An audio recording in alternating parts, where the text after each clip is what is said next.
Hello, my little love. Did you have a good day today? I hope something made you smile. Now take a slow breath, relax your shoulders, and let your mind get soft and quiet. It's time for a gentle bedtime story. Once upon a time, in a cozy village nestled between rolling green hills and whispering forests, there lived a kind woodcarver named Geppetto. His little workshop smelled of fresh pine and cedar, and golden sawdust covered the floor like soft snow. Geppetto had gentle eyes that crinkled when he smiled, and his hands were warm and careful as they shaped beautiful things from wood. Every evening, as the sun painted the sky in shades of peach and lavender, Geppetto would sit by his crackling fireplace, carving little toys and treasures. He made rocking horses with flowing manes, tiny birds with outstretched wings, and smiling faces on wooden spoons. But sometimes, in the quiet of the night, he felt a little lonely. He wished for someone to share his cozy home, someone to talk with and care for. One peaceful evening, as the stars began to twinkle like tiny lanterns in the deep blue sky, Geppetto found a special piece of wood. It was smooth and warm to the touch, and it seemed to hum with a gentle magic. His heart filled with a warm feeling, and he knew exactly what to create. He would carve a little wooden boy, a son to keep him company and fill his home with laughter. All through the soft, quiet night, Geppetto worked with love in every movement.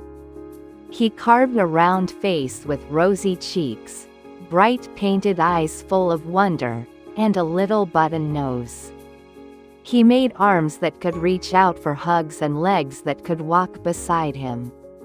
When he was finished, he dressed the wooden boy in a cheerful little outfit with a yellow collar and a bright red hat with a soft white feather. Geppetto looked at his creation and smiled the warmest smile. He named the wooden boy Pinocchio. As the first light of dawn crept through the windows, turning everything golden and new, Geppetto whispered softly, "I wish you could be real, my dear Pinocchio.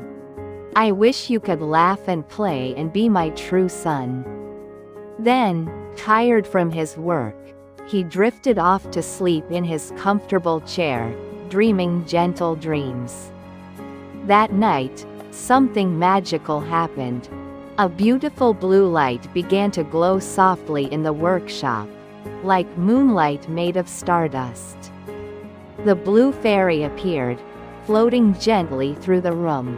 She had a kind face and wore flowing robes that shimmered like water reflecting the moon. She moved as quietly as a whisper, and everything she touched seemed to sparkle with warmth. The blue fairy looked at Pinocchio and smiled. She could see all the love that Geppetto had poured into creating him. She touched Pinocchio gently with her wand, and soft sparkles of light surrounded him like fireflies on a summer evening. "Little puppet," she said in a voice as gentle as a lullaby, "because you were made with so much love, I will give you the gift of life. You can move and talk and feel. But to become a real boy, you must learn to be brave, truthful, and kind. Let your conscience be your guide."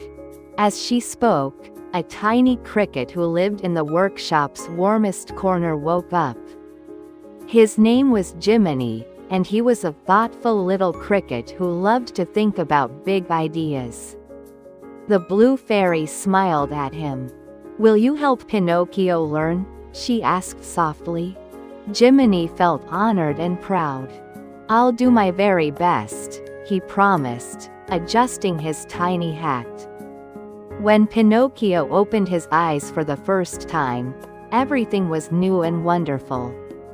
The warm glow of the fire, the soft shadows dancing on the walls, the smell of wood and kindness all around him. He could move his wooden fingers and wiggle his wooden toes. "Father," he called out, and his voice was filled with joy and excitement.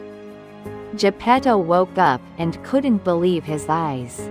His wooden boy was alive, moving and speaking and smiling at him with such happiness. Tears of joy rolled down Geppetto's cheeks as he hugged Pinocchio close.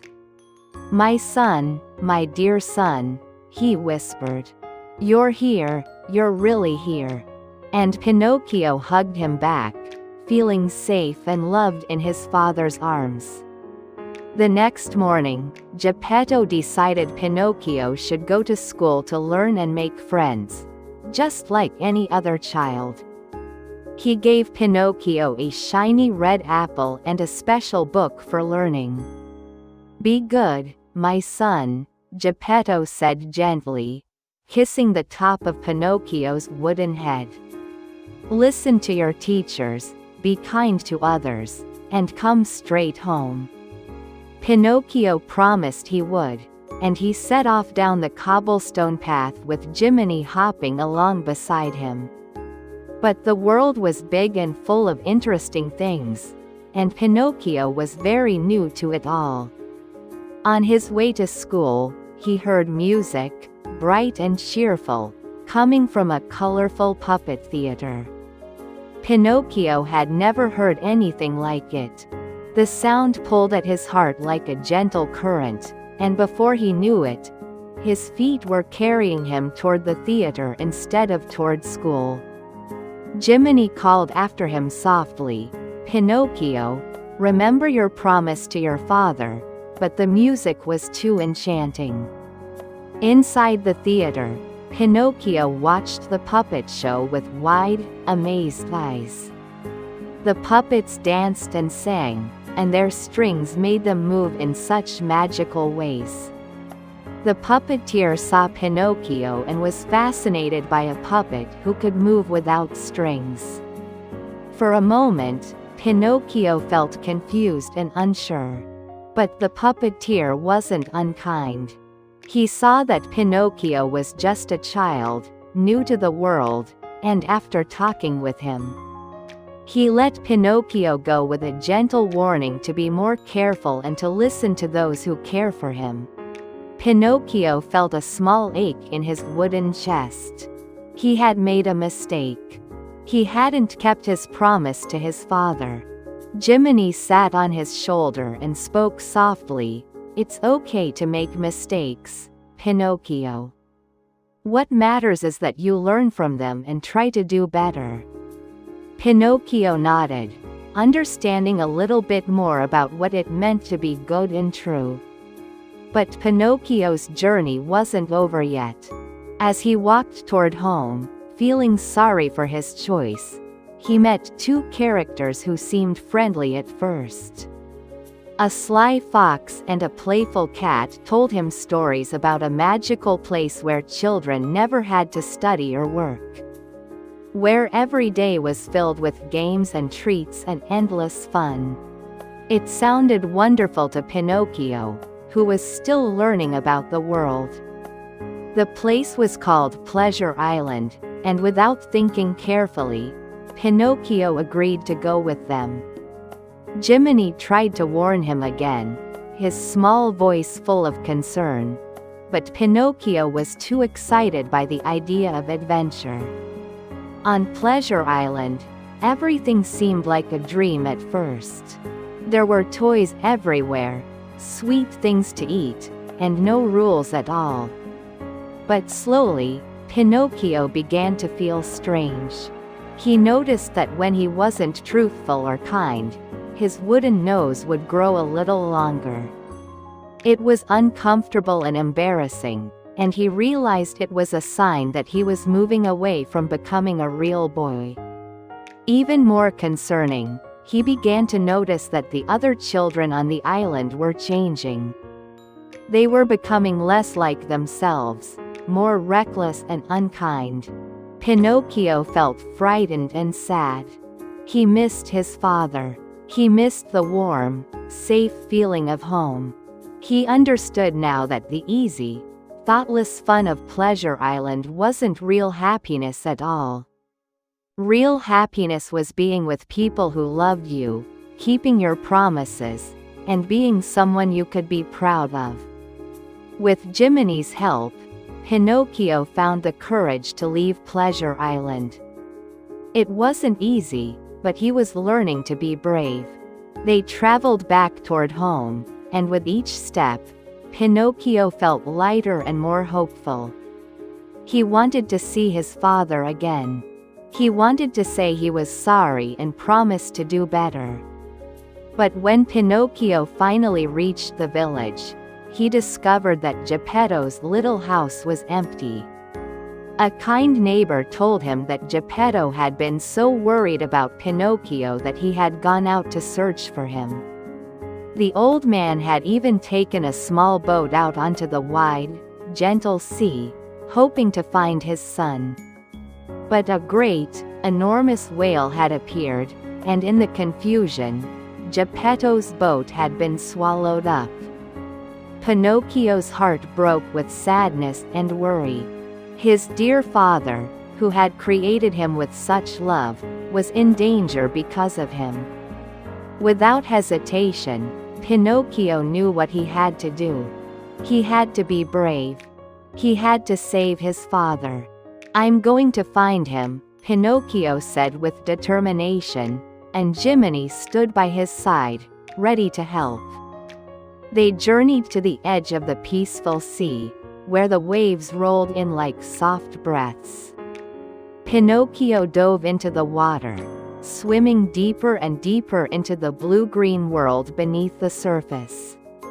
The water was cool and calm, and small silvery fish swam alongside him as if guiding his way. Finally, in the deepest, quietest part of the ocean, Pinocchio found the great whale. The whale was enormous, but not frightening in a harsh way. It was ancient and slow-moving, drifting through the water like the living island.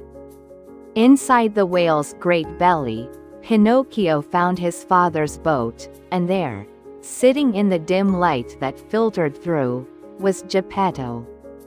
When the old man saw his son, his face filled with such joy and relief that it seemed to light up the darkness. "Pinocchio, my son," Geppetto cried, holding him close. "I was so worried about you. I thought I'd lost you forever."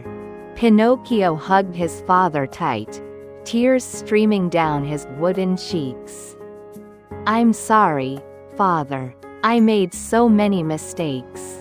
But I've learned. I understand now what it means to be good and true and brave. And I love you so much."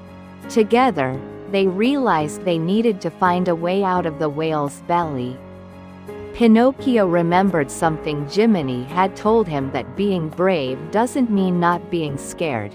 It means doing the right thing even when you are scared. He gathered pieces of wood from the boat and started a small, smoky fire.